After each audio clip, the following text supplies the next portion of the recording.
Қандай көркем қарашы, бақыт екен баласы. Құтты болсын тойларың, ардақтата анасы. Құтты болсын тойларың, ардақтата анасы. Бұл ғаламда, бұл маңда мұндай шаттық болғанда, көрмегенде арманда. Туған туыс, ағайын, дос жарандар, әке жайлы шырқайтын асқақ ән бар. 70 жасқа толғанын әкеміздің, бөлісеміз сіздермен жақсы адамдар. Құрметті ағайын туыс, құда жекжат, дос жарандар.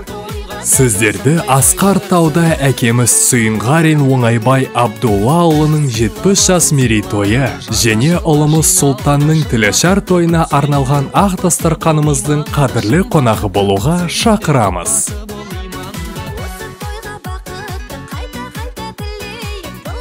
Той 2022 жылдың 8 қазан күні сағат 12:00-де басталады. Мекен жайымыз Ақтөбе қаласы Ақжар 2 шағын ауданы, Райымбек Батыр көшесі 92. Той иелері, балалары. Сіздерді асыға күтеміз.